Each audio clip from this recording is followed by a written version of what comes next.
প্রিয় শিক্ষার্থীরা, আমরা একাদশ শ্রেণী অর্থনীতির শেষ চ্যাপ্টারের কেন্দ্রীয় প্রবণতা পরিমাপের এর আগের দুটো পর্বে দেখেছি গাণিতিক গড়, গুণোত্তর গড় এবং বিবর্ত যৌগিক গড় কিভাবে পরিমাপ করা হয়, এবং পরবর্তী ক্ষেত্রে আমরা গাণিতিক গড়ের তিনটি পদ্ধতিও বিশদে আমরা আলোচনা করেছি।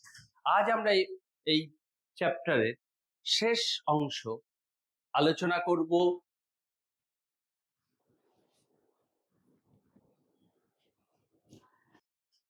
তিনটে গুরুত্বপূর্ণ বিষয় যা তোমাদের সিলেবাসের অন্তর্ভুক্ত। সেটা হলো মিডিয়ান বা মধ্যমা, সংখ্যাগুরু মান বা মোড, এবং কোয়ার্টাইল বা চতুর্থক। এছাড়াও আরেকটা বিষয়ও আমরা এই প্রসঙ্গে আলোচনা করব, সেটা হলো পার্সেন্টাইল।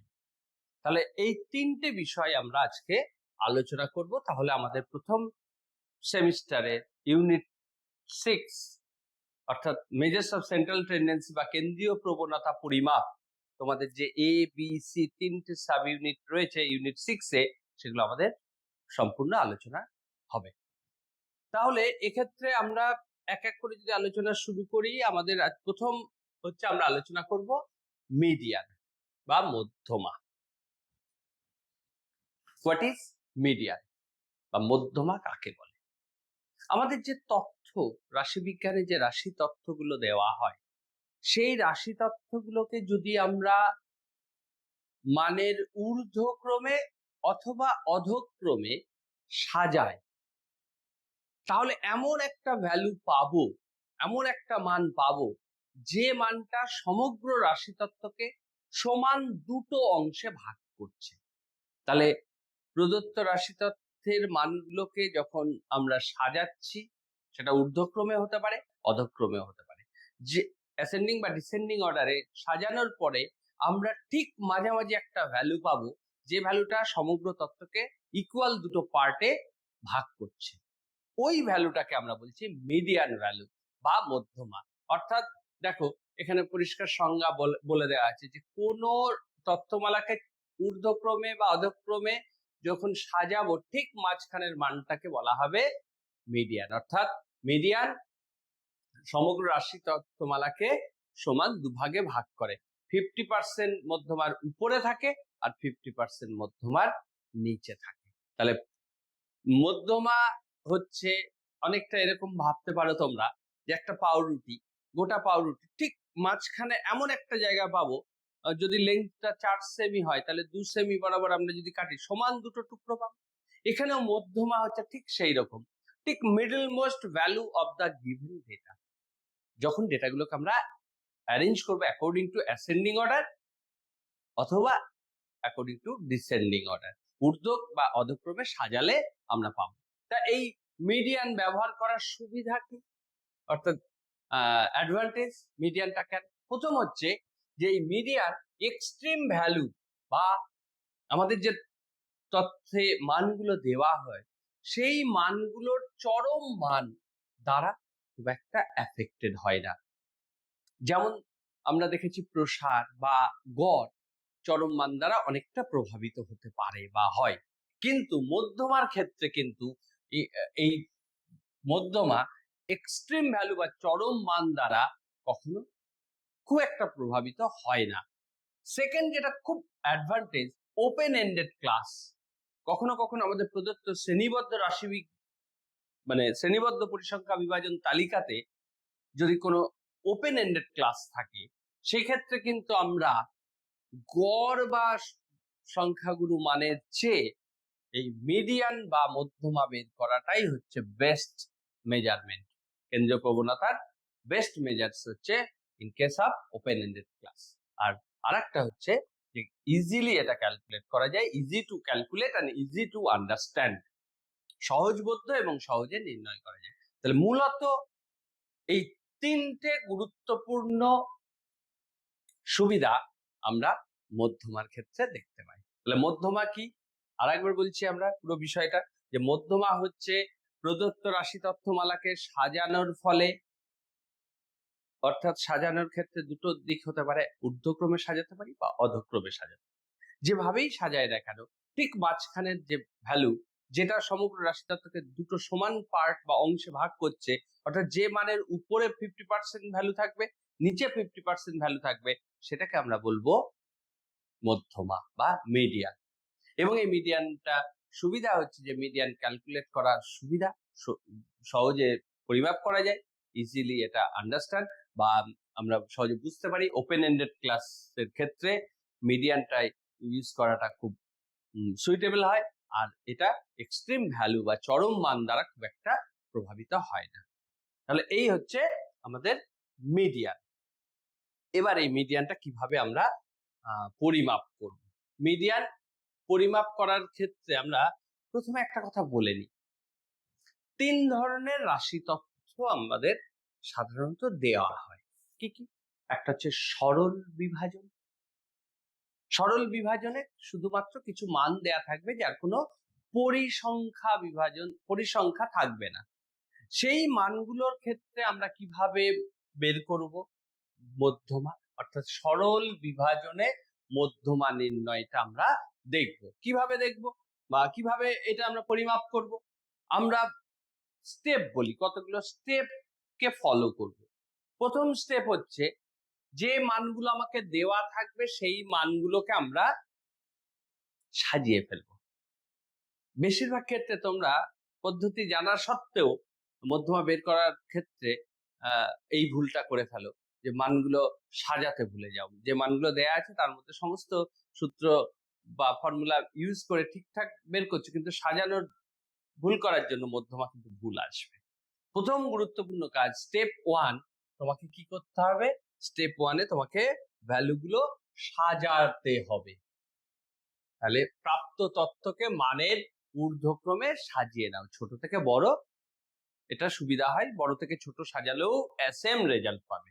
তুমি যে কোনো একভাবে তথ্যটাকে আগে সাজাও।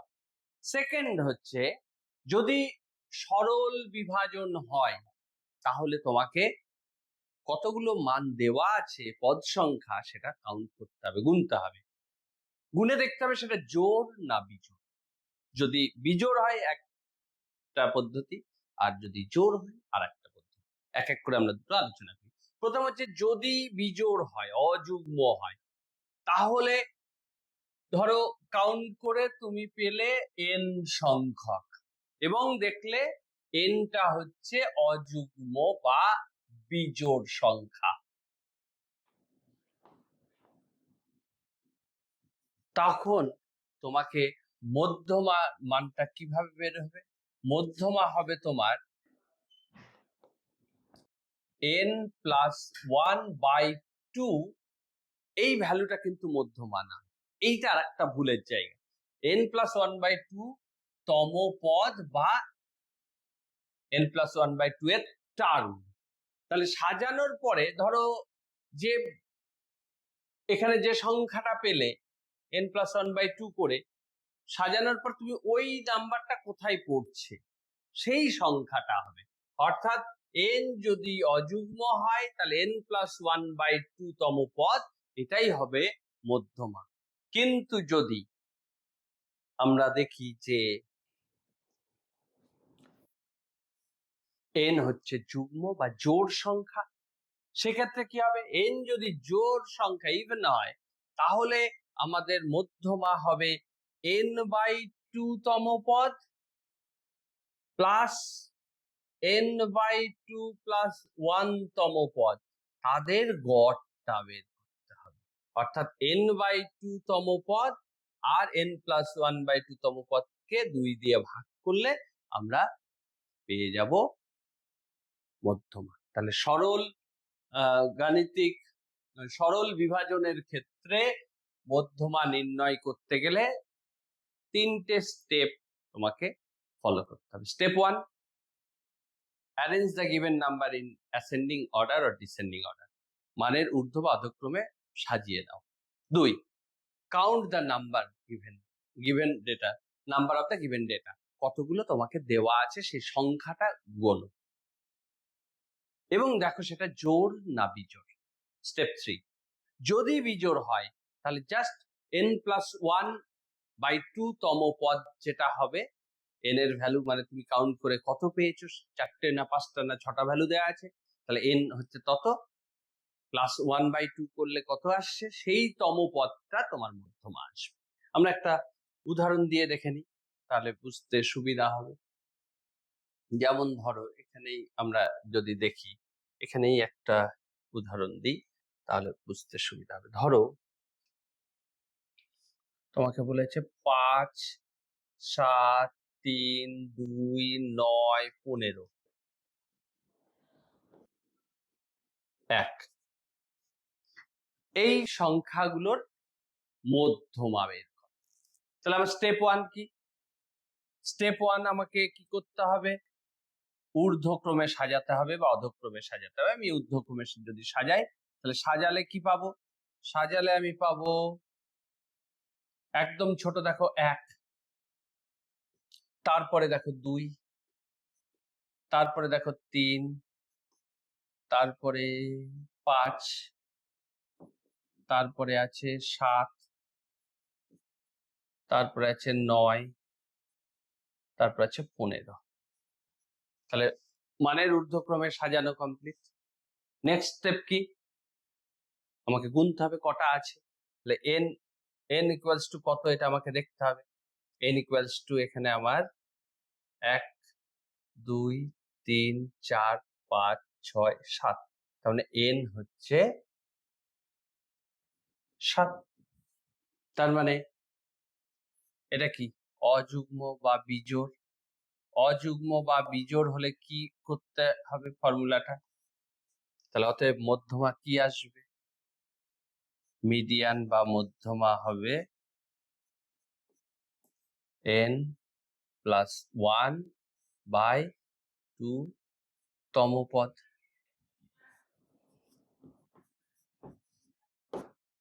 তাহলে n মানে তোমার কত এসছে? 7। তাহলে 7 যোগ 1/2 এর টার্ম, তাহলে 7 যোগ 1 মানে 8 কে 2 দিয়ে ভাগ করলে চতুর্থ, ফোর্থ টার্ম বা চতুর্থ পদ, যেটাই বলি না কেন। তাহলে এই চতুর্থ পদ কোনটা? চতুর্থ পদ দেখো 1, 2, 3, 4, এই যে চতুর্থ পদ মানে 5। তাহলে মধ্যমা হয়ে গেল, এইটাই তোমার অ্যান্সার। কিভাবে পেলাম? জাস্ট আমরা মানটাকে প্রথমে সাজিয়ে নিয়ে সেটা জোড় না বিজোড় দেখে নিয়ে সেই অনুযায়ী ফর্মুলা বা সূত্র প্রয়োগ করলাম। আচ্ছা, যদি এটা যুগ্ম হয় তাহলে আমরা কি করব? এবার আমরা দেখি যুগ্ম। যুগ্ম ক্ষেত্রে দেখো এক্স দিয়ে দিয়েছে, ধরো ভ্যালুগুলো দিয়েছে 15, 18, 10, 7, 25, 36, 50, 24।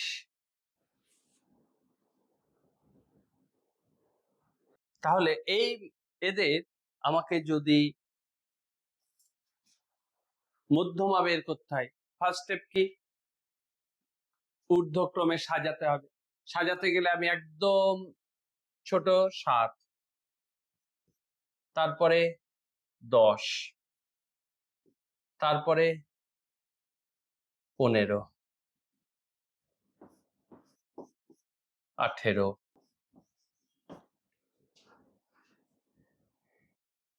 24, 25,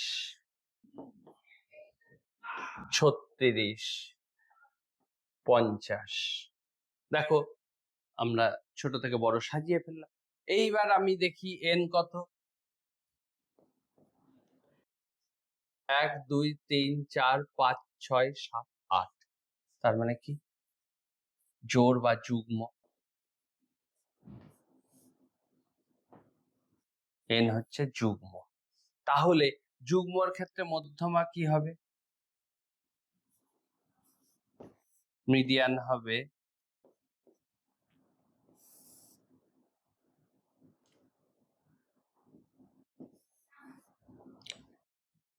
n/2 তম পদ প্লাস n/2 প্লাস 1 তম পদ, তাই তো? তাহলে n মানে 8, তাহলে 8/2 এই পদটা প্লাস 8/2 যোগ 1 এই পদটা পুরোটা বাই 2। তাহলে এটা 4th term plus 5th term, তাহলে চতুর্থ পদ 4th টার্ম বা চতুর্থ পদ প্লাস 5th টার্ম বাই 2।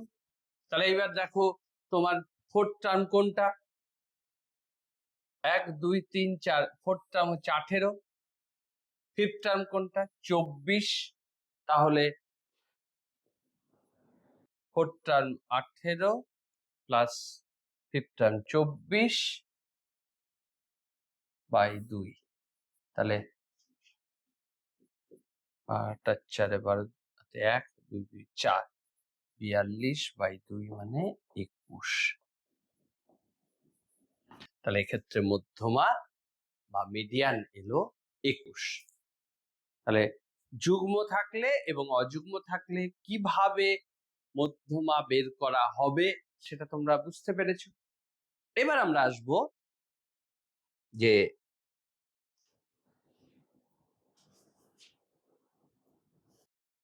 যদি সরল বিভাজন থাকে, সরল বিভাজনের ক্ষেত্রে আমরা দেখব যে এই সরল বিভাজনের ক্ষেত্রে আমরা কিভাবে গাণিতিক গড় বের করতে হবে, মধ্যমা বের করতে হবে, আমরা সেটা শিখব।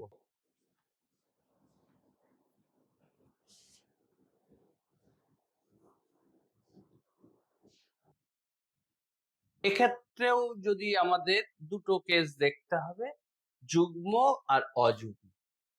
যদি ধরো আমাদের ফার্স্ট যে কাজটা করতে হবে, আমাদের যে মানটা দেবে সেই মানটা একটু তুলে নিই, তাহলে এইখানটাতে দেখানো যাবে। আমাদের যে কাজটা হবে যখন আমরা ডিসক্রিট বা বিচ্ছিন্ন পরিসংখ্যা বিভাজন দেওয়া হবে, তখন আমরা মধ্যমা কি করে বের করব। ধরো আমি একটা উদাহরণ দিই, তাহলে আরো বুঝতে পারবে। আমি প্রথমে অযুগ্ম কেসটাতেই ধরো এখানে যে উদাহরণটা আছে, আমি নতুন তোমাদের একটা উদাহরণ দিচ্ছি। ধরো বললো এক্স হচ্ছে 5 10 15 20 25 30, আর এফ বলছে, ছোট মান দিই,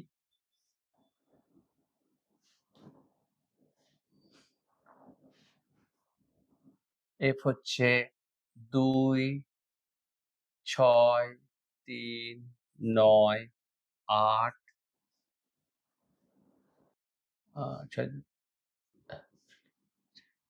28 বাদ। এই একটা আমাকে পরিসংখ্যা, সরল পরিসংখ্যা বিভাজন তালিকা দিয়েছে, যেখানে আমি প্রথমে যুগ্মটাই দেখাচ্ছি এখানটায়। তাহলে এটা যোগ করলে কত হচ্ছে, 6 দিয়ে 8 আর 3 11 9 20 28 30 আর 10 40, তার এন হচ্ছে যুগ্ম। আর একটা হতে পারে এখানে এন অযুগ্ম, এটা ধরো একটা। আর যদি যুগ্মতে কি হবে আমরা প্রথমে সেটাই দেখি। যুগ্মর ক্ষেত্রে আমরা মধ্যমা বের করতে গেলে আমাদের প্রথম যে কাজটা করতে হবে সেটা হলো স্টেপ 1, আমাকে ক্রমযৌগিক পরিসংখ্যা বিভাজন বের করতে হবে।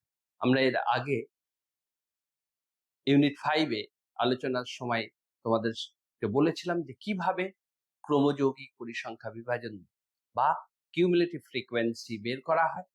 কিউমুলেটিভ ফ্রিকোয়েন্সি দু রকমের, একটা লেস দ্যান, একটা মোর দ্যান। লেস দ্যান তাই আমরা এখানে বের করব। তাহলে কিউমুলেটিভ ফ্রিকোয়েন্সি লেস দ্যান বা নিম্নতর সূচক কিভাবে বের করে? এইটা বের করার জন্য আমরা প্রথম যেটা আছে এইটাই হবে, দেখতে পাবে প্রথম যেটা, পরেরটা এটার সাথে 6 যোগ হবে 2 + 6, তার মানে পরেরটা হবে 8, তারপর 8 এর সাথে এইটা আবার যোগ হবে, অর্থাৎ 8 + 3 11, 11 এর সাথে 9 যোগ হবে, তাহলে 11 + 9 20, 20 এর সাথে 8 যোগ হবে, 20 + 8 মানে 28, 28 এর সাথে 12টা অ্যাড হবে, অর্থাৎ 40। এই হচ্ছে আমার ক্রমযৌগিক পরিসংখ্যা তালিকা। এখন এই ক্রমযৌগিক পরিসংখ্যা তালিকা থেকে আমার এক্ষেত্রে n কত পেয়েছি আমরা? n হচ্ছে আমাদের 40 পরিসংখ্যার যোগফল, এবং বলেছি আমরা n হচ্ছে যুগ্ম। তাহলে আমাকে কি বের করতে হবে? ফার্স্ট হচ্ছে আমাকে বের করতে হবে n/2, এটার ভ্যালু কত। আর একটা বের করতে হবে n/2 + 1, এর ভ্যালু কত। স্বাভাবিকভাবে n যদি 40 হয় তাহলে 40/2 মানে 20, তাহলে এই ভ্যালুটা নিশ্চয়ই তার সাথে এক যোগ হওয়া মানে 21।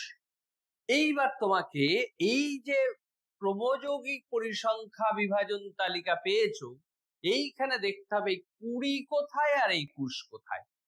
দুটো যদি আলাদা আলাদা ভ্যালু হয় তাহলে সেই ভ্যালু অ্যাভারেজ করতে হবে, আর যদি একই ভ্যালু হয় তাহলে সেই ভ্যালুটাই মধ্যমা বেরোবে। যেমন 20 আছে, সংশ্লিষ্ট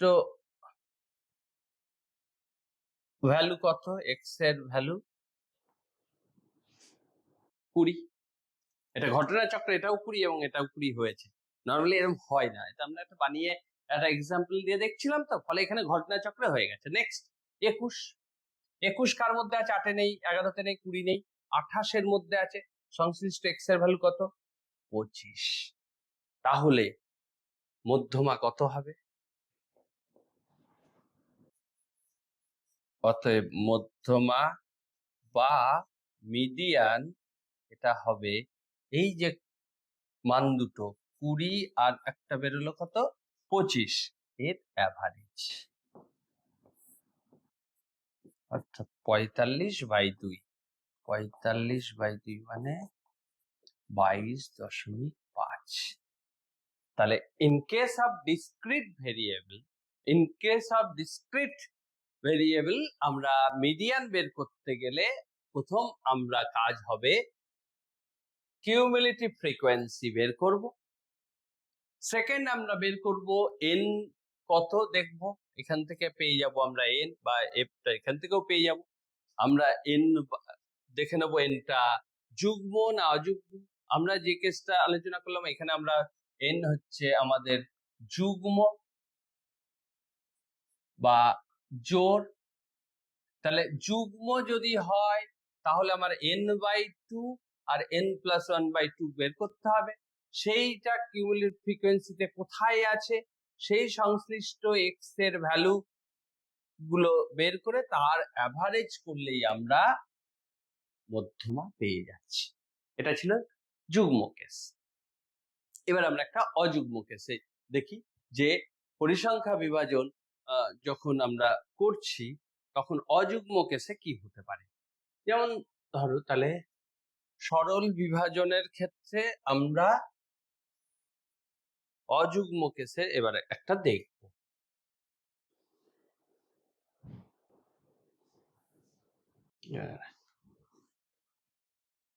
এইখানটা একটা উদাহরণ আগে আমরা নিয়ে নিই।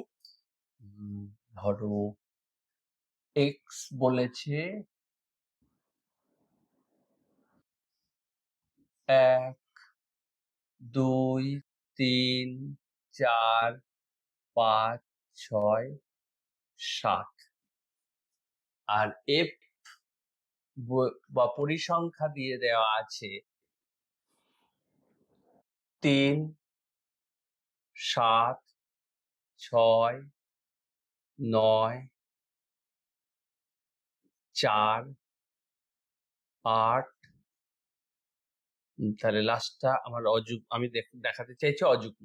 7 8 10 25 10 16 না 25 4 29 30 37 4। তাহলে এই যে একটা আমি উদাহরণ দিলাম, এই উদাহরণটার দিকে তাকিয়ে দেখো যে আমাদের মধ্যমা বের করতে গেলে এটা হচ্ছে অযুগ্ম কেস দেখাচ্ছি, আমরা কেস 1টা বলছি। এক্ষেত্রে আমাকে প্রথম কাজ কি করতে হবে? কিউমুলেটিভ ফ্রিকোয়েন্সি লেস দ্যানটা বের করতে হবে। এই লেস দ্যানটা বের করতে গেলে কি প্রথম অংশটা, প্রথম ভ্যালুটা পরিসংখ্যা যা আছে তাই, দ্বিতীয়টা কি হবে 3 এর সাথে এই 7 যোগ হবে অর্থাৎ 10, তার সাথে পরেরটা 6 যোগ হয়ে 16, তারপরেরটা 9 যোগ হবে 16 যোগ 9 25, তার সাথে 4 যোগ হবে অর্থাৎ 25 যোগ 4 তার মানে হবে 29, 29 এর সাথে 8 37, আর 37 এর সাথে 4 অ্যাড হলে আসছে 41। তাহলে দেখো এখানে 41 এটা হচ্ছে আমার n, এবং তাহলে nটা আমরা কি পেলাম? n হচ্ছে অযুগ্ম বা বিজোড় পেয়েছি। তাহলে বিজোড়ের ক্ষেত্রে আমরা কি বলেছি? প্রথম কাজ হবে আমাদের n + 1/2 এইটা কত বের করতে হবে। তাহলে n মানে কত? 41।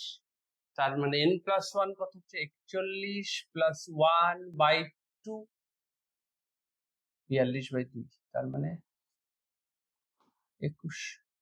এইবার আমি এই যে n + 1/2 পেয়ে গেলাম, এই ভ্যালুটা কোথায় আছে CF এর আমাকে এটা খুঁজে বের করতে হবে, আইডেন্টিফাই করতে হবে কোথায় 21 আছে। নিশ্চয় 3 এর মধ্যে নেই, 10 এ নেই, 16 এর মধ্যেও 21 নেই, কিন্তু 25 এর মধ্যে 21 আছে। তাহলে 25 এর সংশ্লিষ্ট x এর ভ্যালু কত? 4। দেখো তাহলে সংশ্লিষ্ট x এর ভ্যালু কত? 4। তাহলে মধ্যমা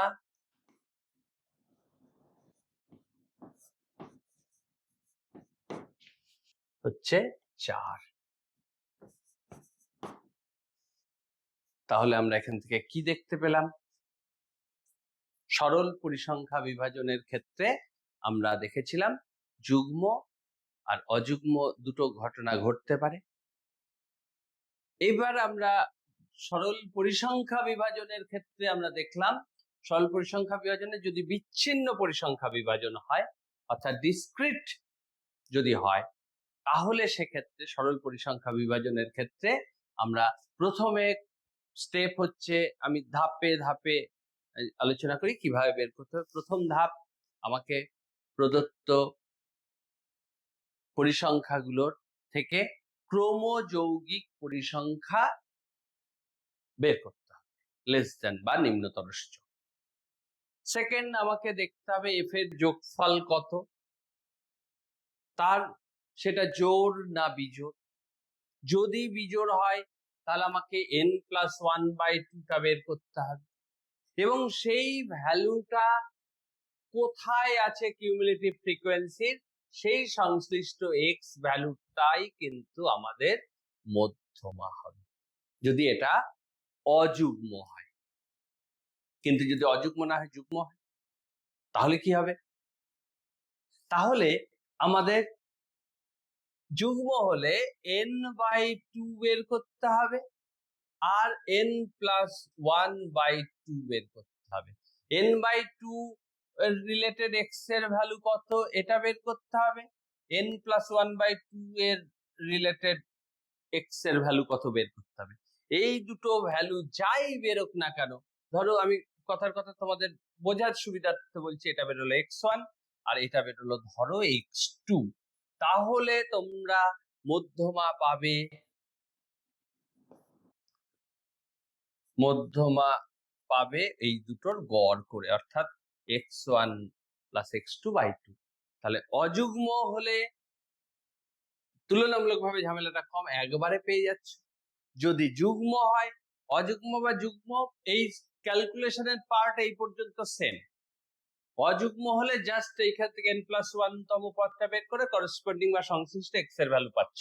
আর যদি যুগ্ম হয়ে যায় তখন তোমাকে দুটো ভ্যালু বের করতে হবে, একটা n/2 তম পদ বা কিউমুলেটিভ ফ্রিকোয়েন্সিতে কোথায় সেই সংশ্লিষ্ট x এর ভ্যালু কত, আর একটা তোমাকে বের করতে হবে n+1/2 এইটা কিউমুলেটিভ ফ্রিকোয়েন্সিতে কোথায় তার সংশ্লিষ্ট x এর ভ্যালু। এই দুটো ভ্যালু যা পাবে তাদের গড় করলেই তুমি মধ্যমা পাবে। এইটা গেল বিচ্ছিন্ন পরিসংখ্যা বিভাজনের ক্ষেত্রে মধ্যমা নির্ণয়। তাহলে আমরা এক পেলাম সরল বিভাজনের ক্ষেত্রে, দুই পদ্ধতি পেলাম আমরা বিচ্ছিন্ন পরিসংখ্যা বিভাজনের ক্ষেত্রে। এবার আমরা আসব তৃতীয় পদ্ধতি, যেটা হচ্ছে কন্টিনিউয়াস।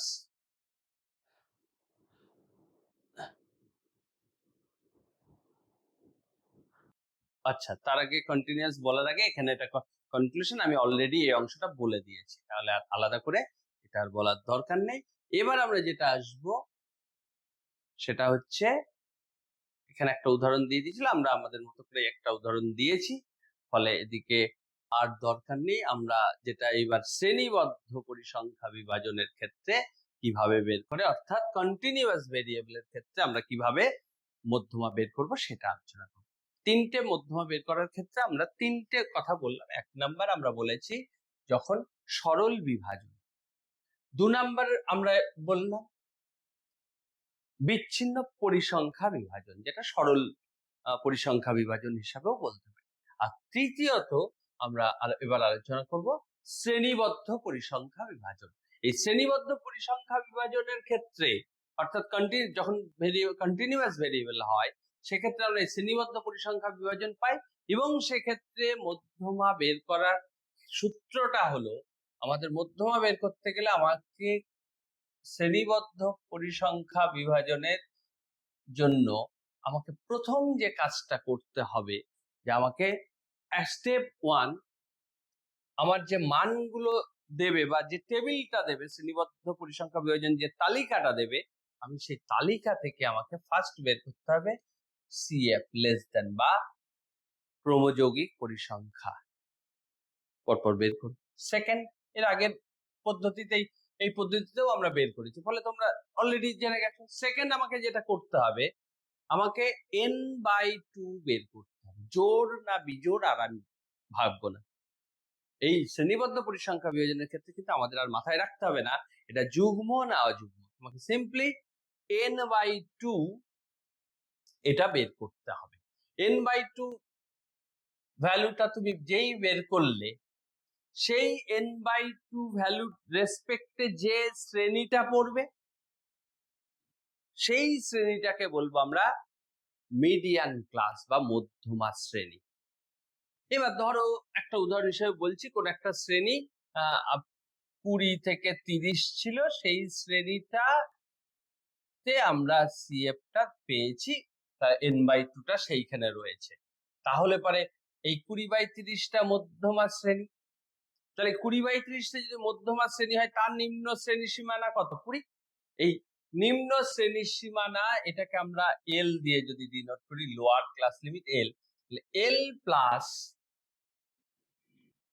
n/2 মাইনাস, ঠিক যে মধ্যমা শ্রেণীতে আমরা মধ্যমা শ্রেণীতে যে কিউমুলেটিভ ফ্রিকোয়েন্সি বা ক্রমযৌগিক পরিসংখ্যাটা পেয়েছি, ঠিক তার আগের শ্রেণী, ঠিক আগের ক্লাসের ক্রমযৌগিক পরিসংখ্যা কত, এটা n/2 থেকে সেটা বাদ দেব, আর ভাগ করব ওই যে মধ্যমা শ্রেণী আমরা পেলাম, ওই মধ্যমা শ্রেণীর পরিসংখ্যা বা ফ্রিকোয়েন্সি, অর্থাৎ আমরা ফ্রিকোয়েন্সি অফ এটাকে FM মিডিয়ান ক্লাস FM, এবং ওই এই যে ফল আমি রেজাল্টটা পাবো তাকে গুণ করব ওই যে শ্রেণীটা মধ্যমা শ্রেণী আমার, সেই মধ্যমা শ্রেণীর প্রসার বা শ্রেণী দৈর্ঘ্য বা উইথ অফ দ্য ক্লাস, যেটাকে আমি যদি আমরা বলি এইচ, তাহলে এইচ দিয়ে গুণ।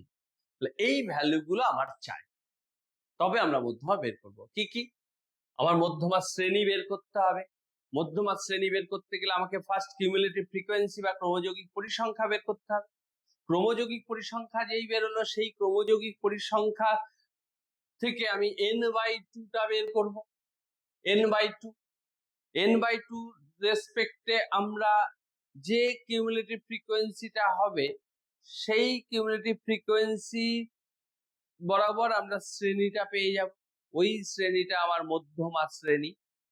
ওই মধ্যমা শ্রেণীর প্রথমটাকে আমরা নিম্ন শ্রেণীর সীমানা সেটাকে বলবো, সেটা আমার লাগবে, সেটাকে আমি এল লিখবো। আর ওই যে শ্রেণী, ওই শ্রেণীর ঠিক আগের শ্রেণী, প্রিভিয়াস ক্লাসের কিউমুলেটিভ ফ্রিকোয়েন্সি সিএফ কি, এটা লাগবে। আর মধ্যমা শ্রেণীর পরিসংখ্যা লাগবে, আর মধ্যমা শ্রেণীর প্রসার বা উইথ এইচ লাগবে। তাহলেই আমি এই ফর্মুলাটা ইউজ করে মধ্যমা বের করতে পারবো।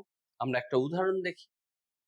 ধরো এখানে যে উদাহরণটা দেয়া আছে, আমরা এই উদাহরণে অন্য একটা উদাহরণ তোমাদেরকে বোঝাই, তাহলে বুঝতে সুবিধা হবে। ধরো এইখানে রাখি, তাহলে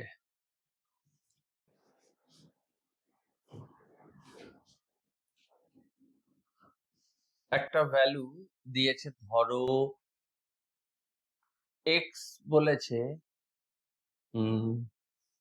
10 থেকে 20, 20 থেকে 30, 30 থেকে 40, 40 থেকে 50, 50 থেকে 60, 60 থেকে 70। 1 2 3 4 5 6টা শ্রেণী। এ প্রসঙ্গে আরেকটা কথা বলি, আমি যে শ্রেণী লিখলাম, দেখো 10 থেকে 20, 20 থেকে 30, অর্থাৎ আমি ক্লাস বাউন্ডারি বা শ্রেণীর সীমানায়। তোমার যদি ক্লাস লিমিট বা শ্রেণীর সীমায় দেওয়া থাকে, মধ্যমা বের করতে গেলে তোমাকে কিন্তু আগে ক্লাস বাউন্ডারিতে রূপান্তরিত করে দিতে হবে। অর্থাৎ ঠিক যেভাবে এর আগে আমরা একটা ক্লাসে দেখেছি যে 0.5 বিয়োগ করতে হবে নিম্ন শ্রেণী সীমা থেকে, আর ঊর্ধ্ব শ্রেণী সীমার সাথে 0.5 যোগ করতে হবে। কেন যোগ করতে হয় 0.5 বা কেন বিয়োগ করতে হয়, সেটা আমরা ওই ক্লাসের ডিটেলসে ব্যাখ্যা করেছি, তোমরা ভিডিওটা দেখে নিতে পারো ইউনিট 5 এর ক্ষেত্রে।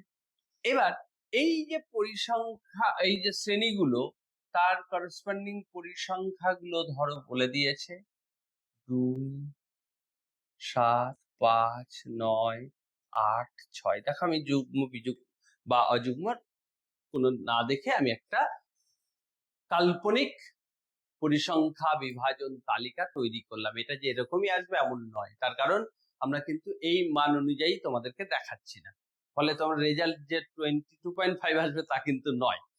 এবার তাহলে দেখো, এখান থেকে আমরা ফার্স্ট কাজ আমাদের কি করতে হবে বললাম, ফার্স্ট কাজ আমাদের কিউমুলেটিভ ফ্রিকোয়েন্সি বের করতে হবে, কারণ অলরেডি এটা ক্লাস বাউন্ডারিতে দেওয়া আছে, তাহলে এই স্টেপটা আমাদের লাগবে না।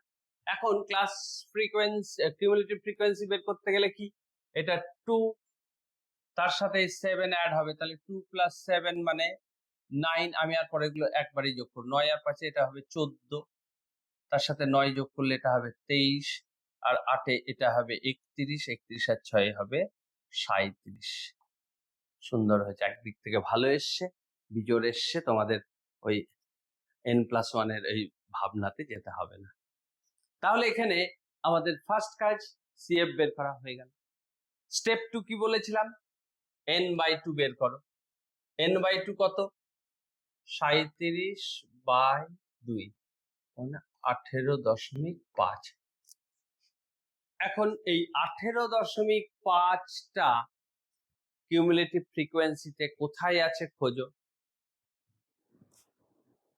দেখো 2 নেই, 9 নেই, 14তে নেই, 18, 23-এর মধ্যে 18 আছে নিশ্চিত। তাহলে এই শ্রেণীটা আমি এই যে বক্স করে দিলাম, এই শ্রেণীটাই হচ্ছে আমার মিডিয়ান ক্লাস বা মধ্যমা শ্রেণী। এইবার তাহলে এই শ্রেণীটার দিকে তাকিয়ে দেখো তো, আমরা বলতে পারি যে এই শ্রেণী কোনটা, এই 40 থেকে 50, তাহলে এল কত হবে? নিম্ন শ্রেণী সীমানা 40। আমার এই ঠিক আগের পরিসংখ্যাটা কত? প্রবযোগিক পরিসংখ্যা সিএফ। সিএফ কত? 14, 14। n/2 তো আমাদের অলরেডি বেরিয়ে গেছে। এফ এম মধ্যমা শ্রেণীটার পরিসংখ্যা কত? 9।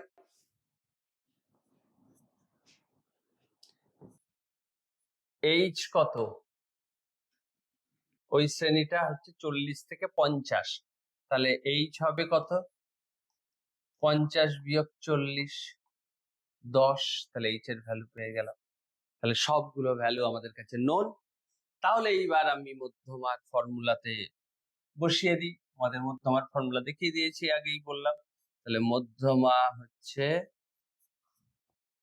এল plus n/2 minus CF by F M into H. এটা আমার ফর্মুলা। তাহলে এই ফর্মুলাতে যদি ভ্যালু বসাই, এল এল মানে কত? 40 প্লাস n/2 কত? 18.5 মাইনাস সিএফ কত? 14, 14 ডিভাইডেড বাই এফ এম কত? 9 ইন্টু এইচ, এইচ মানে কত? 10। তাহলে কি দাঁড়ালো? 40 প্লাস 4.5 বাই 9 ইন্টু 10, তার মানে 40 প্লাস 10 গুণ হলে 45 না 5, 45। তাহলে মধ্যমা হচ্ছে 45। অ্যান্সার হচ্ছে তাহলে মধ্যমা বা মিডিয়ান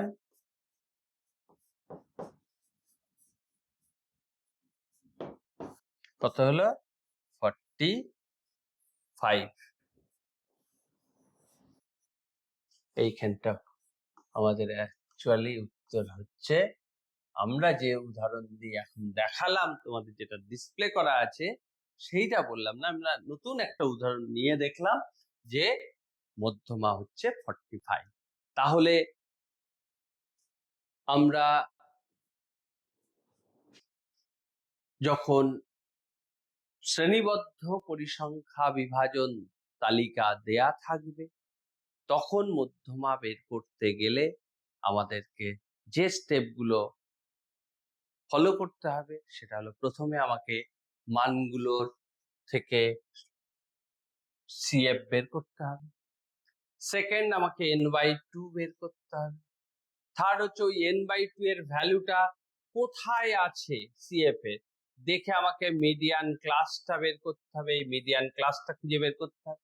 যেই মিডিয়ান ক্লাসটা খুঁজে পেলাম, তখন মিডিয়ান ক্লাসের প্রথম ভ্যালুটা, এটাই হচ্ছে আমার এল, এবং মিডিয়ান ক্লাসের যে ফ্রিকোয়েন্সি, এটাই হচ্ছে আমার এফ এম, এবং এই ক্লাসটা ঠিক আগের ক্লাসে যে সিএফ, সেটাই হচ্ছে এইখানে ফর্মুলায় সিএফ।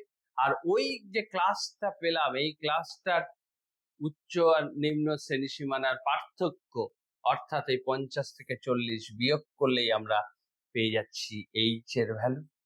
এই কটা ভ্যালু দিয়ে আমরা এই ফর্মুলাটাতে মিডিয়ান বের করে নিতে পারছি। মিডিয়ান দেখো ক্যালকুলেট করে আমরা পেয়ে গেছে, এখানে মিডিয়ানটা ক্যালকুলেট করা আছে। তাহলে এই যে মিডিয়ানটা আমরা ক্যালকুলেশন করে দেখালাম ভ্যালুগুলো পেয়ে, আশা করি মিডিয়ান নির্ণয় করাটা তোমরা বুঝতে পেরেছো। তাহলে আমরা মিডিয়ানের আলোচনাটাকে সাম আপ করি, তারপরে নেক্সট অংশে যাব। মিডিয়ানে আমরা কি বললাম, যে মিডিয়ান হচ্ছে এমন একটা ভ্যালু যা প্রদত্ত রাশি তথ্যকে সমান দুটো অংশে ভাগ করে।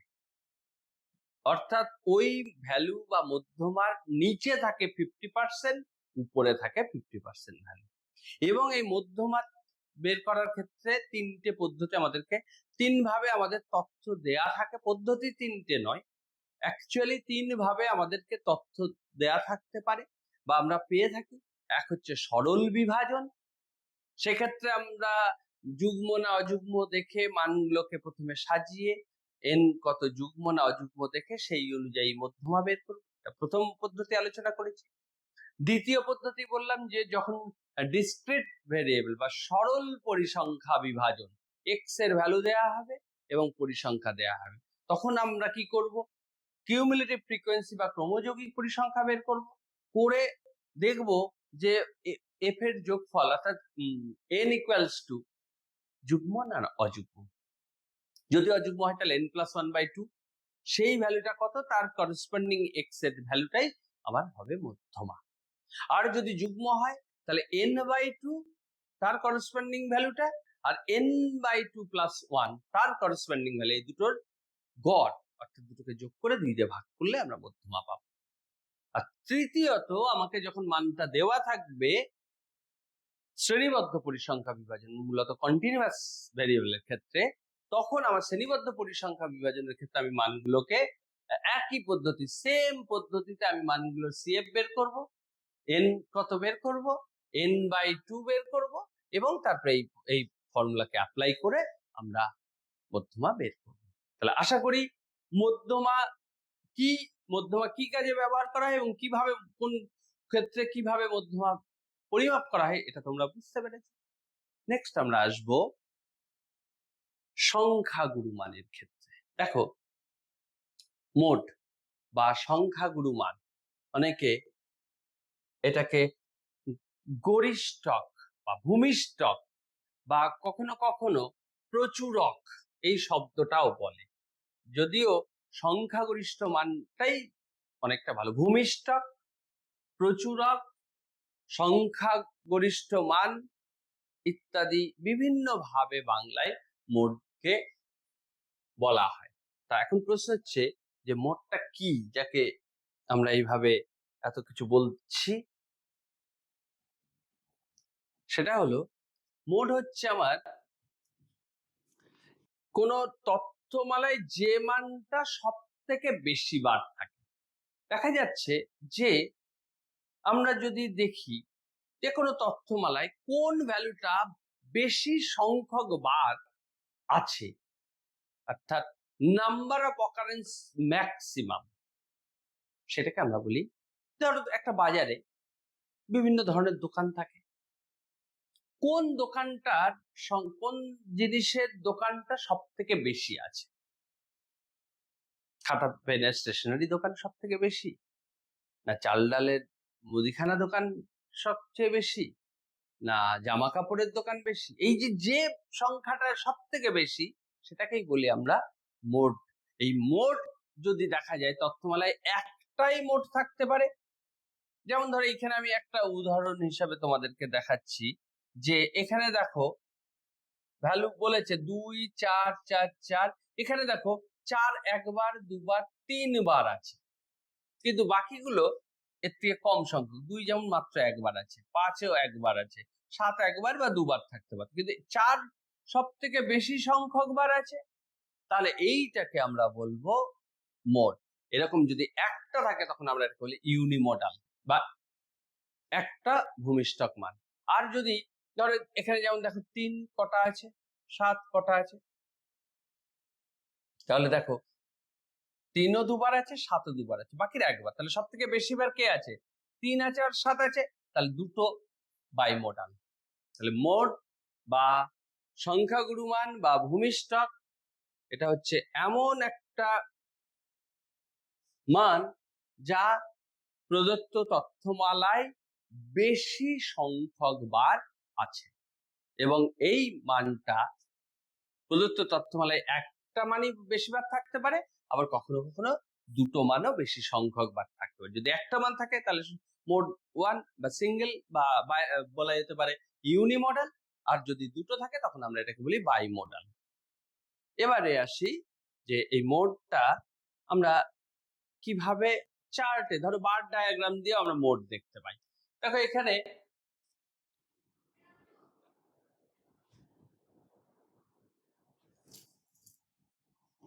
দেখো এখানটায় কোনো ভ্যালু 10, 15, 20, 25, 10 আছে কবার? আমরা উল্লম্ব দেখালে বেশি ভালো হতো, যাই হোক 3 বার। 15 আছে 9 বার। হাইটটা দেখেই বোঝা যাচ্ছে এটা হচ্ছে 5 বার, এটা 2 বার। তাহলে এই চার্ট থেকে কোনটা সব থেকে বেশি সংখ্যক বার আছে বলো তো? তোমরা দেখো 9 বার আছে, কে 9 বার আছে 15 মানটা। তাহলে 9 বার এই 15 মানটা বেশি আছে, তাহলে 15টাকেই এই জন্য আমরা বলতে পারছি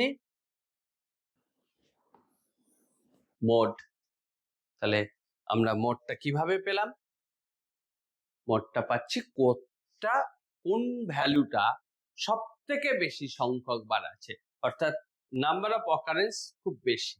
তাহলে এই মোডটাও আমরা বিভিন্ন ভাবে ক্যালকুলেশন করতে পারি। যেমন আমাকে কিছু তথ্য দিল, জাস্ট আমাকে গুণে দেখে নিতে হবে কোনটা বেশি সংখ্যক বার আছে, সেই ভ্যালুটা, সেটাই হচ্ছে মোড। যেমন ধরো তথ্যে যেমন আমি একটু আগে উদাহরণে দেখালাম 4 বেশি সংখ্যক বার আছে, তাহলে 4 হচ্ছে সংখ্যাগুরু মান। কতবার আছে এইটা সংখ্যাগুরু মান নয়, কোন মানটা বেশি সংখ্যক বার আছে, এইখানেও অনেকে গুলিয়ে ফেলে। ধরো 4 আছে 3 বার, তাহলে সংখ্যাগুরু মান 3 নয়, 4টাই বেশি সংখ্যক বার আছে, কাজেই 4 হবে মোড। আর একটা খুব ইন্টারেস্টিং, তোমাদের এইটা সম্পর্কে খুব বিস্তৃতভাবে আলোচনা এখন নেই, পরের সেমিস্টারে পড়বে, সেটা হলো কোয়ার্টাইলস। কোয়ার্টাইলস কি? এই কোয়ার্টাইল বা এটাকে আমরা আরেকটা বলি চতুর্থক। চতুর্থক বা কোয়ার্টাইল হচ্ছে মধ্যমা, যেমন এমন একটা ভ্যালু যা আমাদের সমগ্র তথ্যকে সমান দুটো অংশে ভাগ করে, অর্থাৎ 50% উপরে 50% ভ্যালু নিচে থাকে। ঠিক একই রকম আমি যদি প্রদত্ত তথ্যমালাকে সমান 4টে অংশে ভাগ করতে চাই, তাহলে কটা ভ্যালু সেই 4টে অংশে ভাগ করবে? দুটো অংশে সমান ভাগ করতে একটা ভ্যালু যে তথ্যকে সমান দুটো অংশে ভাগ করে। তাহলে আমি যদি তোমাদেরকে দেখাই, ধরো একটা পাউরুটি, এই যে সমান ভাগ করলো দুটো পার্ট, এই ভ্যালুটা হচ্ছে বললাম মধ্যমা বা মিডিয়ান। কিন্তু যদি এটা সমান 4 টুকরো করতে চাই,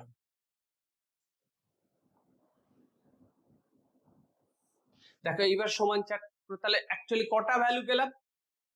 ভ্যালু হচ্ছে এইটা একটা ভ্যালু, এটা একটা ভ্যালু, এটা একটা ভ্যালু। তাহলে এই যে তার মানে একটা, দুটো, তিনটে ভ্যালু তোমাকে কি করছে? সমগ্র তথ্যকে সমান 4টে অংশে বা 4টে কোয়ার্টারে ভাগ করছে, এটাকে বলে কোয়ার্টাইল। তাহলে কোয়ার্টাইল কটা থাকে? তথ্যমালাকে সমান 4 ভাগে বিভক্ত করা হয় যে মানগুলো, তাকে আমরা বলছি কোয়ার্টাইল। তাহলে প্রথম কোয়ার্টাইলকে আমরা বলি কোয়ার্টাইল Q1, দ্বিতীয় কোয়ার্টাইলটাকে আমরা বলি Q2, আর তৃতীয় কোয়ার্টাইলটাকে বলি Q3। মজার বিষয় দেখো, এই মধ্যমাই তো দ্বিতীয় কোয়ার্টাইল, তাহলে অ্যাকচুয়ালি কোয়ার্টাইল, সেকেন্ড কোয়ার্টাইল আর মিডিয়ান বা মধ্যমা কিন্তু একই। এখন এটা কি করে ক্যালকুলেট করা যায়, যদিও এটা তোমাদের সিলেবাসে নেই, তাও আমরা এটা বলছি যে এইটা ক্যালকুলেট করার সোজা উপায় হচ্ছে n/4 দিয়ে ডিভাইড। ধরো যে তথ্যগুলো দেবে সেই তথ্যগুলোকে আমি একটা উদাহরণ দিয়ে দেখাই। ধরো 2, 5, 7, 9, 10, তাহলে এখানে n কত? 1, 2, 3, 2, 5, 7, 9, 10, 12, 15, আর এই কটা মান দিয়েছে। তাহলে n কত? 1, 2, 3, 4, 5, 6, 7, n হচ্ছে 7। আমাকে কোয়ার্টাইল বের করতে গেলে কোয়ার্টাইল কটা বলেছি? q করি, হ্যাঁ, এটা হচ্ছে k ইন্টু n প্লাস 1/4। কে মানে কি? কে যদি 1 হয় তাহলে এটা কি হবে? Q1। তার মানে Q1 এর ভ্যালু হবে কি? n প্লাস 1/4 এর টার্ম। তম পদ, তাহলে n+1 এইটা হবে প্রথম। Q2 কত হবে? 2 ইন্টু k এর জায়গায় 2 বসিয়ে দাও, 2 ইন্টু n+1/4 এর টার্ম। আর যদি Q3 বের করতে চাই তাহলে 3 ইন্টু n+1/4 এর টার্ম। তাহলে আমার এখানে যেমন n7 আছে, তাহলে আমি Q1 যদি বের করতে চাই, Q1 কত হবে? n+1/4 এর টার্ম।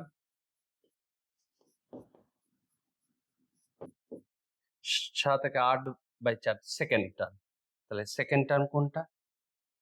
সেকেন্ড টার্ম দেখো কোনটা? 5। Q1 হচ্ছে 5। Q2 কত? Q2 হচ্ছে 2 ইন্টু n+1/2, 2 ইন্টু n+1/4 এর টার্ম। তাহলে n মানে 7, তাহলে 7 থেকে 8 বাই তার মানে কত হচ্ছে? 8 দুগুণে 16, 4 টার্ম, 4 টার্ম। 4 টার্ম। তোমাদের কিন্তু একটা কথা বলা হয়নি, এগুলো আমি অলরেডি সাজিয়ে লিখেছি। যদি সাজানো না থাকে সাজাতে কিন্তু হবেই। তাহলে 1 2 3 4 9, তাহলে এর অ্যান্সার হচ্ছে 9। থার্ড কোয়ার্টাইলটা কত হবে? Q3। থার্ড কোয়ার্টাইলটা হবে 3 ইন্টু n+1/4 এর টার্ম।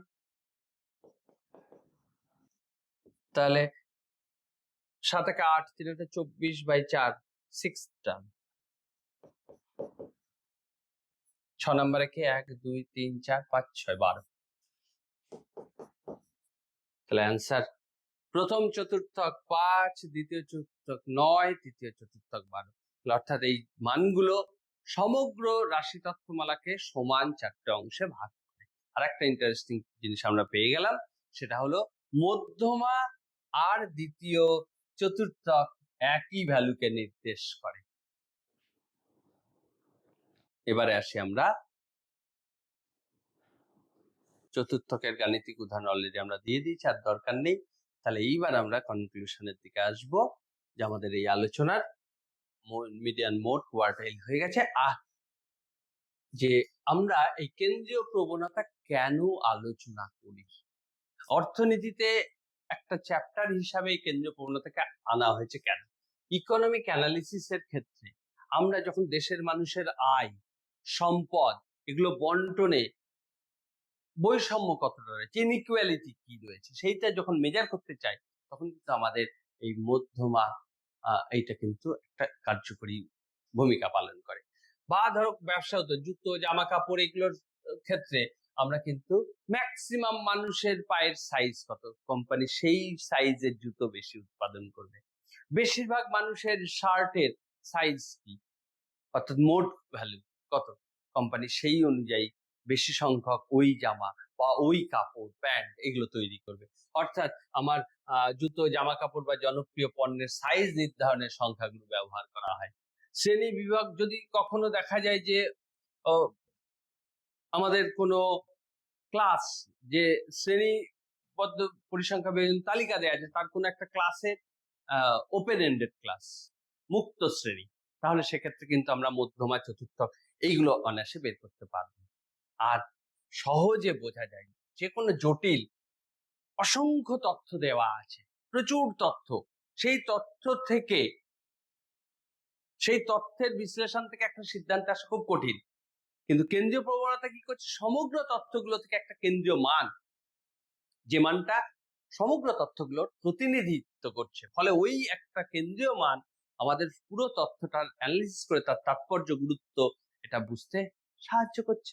ফলে কেন্দ্রীয় প্রবণতা এদিক থেকে দেখতে গেলে অত্যন্ত গুরুত্বপূর্ণ, ইজি টু আন্ডারস্ট্যান্ড। এই মোটামুটি আমরা বলতে পারি যে আমাদের আলোচ্য বিষয় ছিল। এইবার আমরা যেটা করব, খুব গুরুত্বপূর্ণ অংশ, সেটা হলো হোমওয়ার্ক। তোমরা এই পুরো ভিডিওটা, এই অংশটা দেখেছো। কেন্দ্রীয় প্রবণতা পরিমাপের বা ইউনিট 6-এ আমরা মোট 3টে অংশে আলোচনা করলাম। এখন তোমাদের যে কাজটা করতে হবে সেটা হলো আজকের এই পর্ব থেকে এই যে মধ্যমা নির্ণয়, ক্রমযৌগিক পরিসংখ্যা ভূমিকা কি উল্লেখ করতে হবে না, জাস্ট তোমরা রিডিং ক্রমযৌগিক পরিসংখ্যা কি কি কাজে লাগে এটা পড়বে, লিখতে হবে না। শুধু ভূমিকাটা কি এটা পড়বে তাহলেই হবে। আর প্রথম তৃতীয় চতুর্থ কি সেগুলো কেমন ভাবে সূত্রে সেইগুলো জাস্ট পড়বে, মুখস্থ করার কোনো দরকার নেই। এই চ্যাপ্টার শুধু নয়, প্রথম সেমিস্টারে সমস্তটাই তোমাদের এমসিকিউ ফরম্যাটে কোশ্চেন আসবে এবং এই চ্যাপ্টার থেকে তোমাকে 8টা এমসিকিউ আসবে। ফলে বুঝতে পারছো অত্যন্ত ভাইটাল। 40 নাম্বারের মধ্যে 8টা এমসিকিউ, অর্থাৎ মানে 40 নাম্বারের মধ্যে 40টা প্রশ্নের 8টা প্রশ্ন একটা চ্যাপ্টার থেকে আসা, মানে সেই চ্যাপ্টারটার গুরুত্ব বা তাৎপর্য কতটা বুঝতে পেরেছো। ফলে এই অংশগুলো যদি খুব ভালো করে তোমরা অনুশীলন করো তাহলে কিন্তু এইখান থেকে 8টা প্রশ্নই একদম সঠিকভাবে করতে পারবে। তোমরা এগুলো বাড়িতে অনুশীলন করবে, তারপরে যদি কোনো অসুবিধা হয় তাহলে কমেন্ট বক্সে কমেন্ট করলে আমি সেই সংক্রান্ত সাহায্য কিছু করতে পারবো আশা করছি। সবাই ভালো থেকো এবং পড়াশোনা করো। পরবর্তী যে অংশগুলো আমরা সেকেন্ড সেমিস্টারে আবার আমাদের সাথে দেখা হবে, তখনও আমরা এরকম অধ্যায় ভিত্তিক বিভিন্ন আলোচনা করব। সবাইকে ধন্যবাদ ভিডিওটা দেখার জন্য।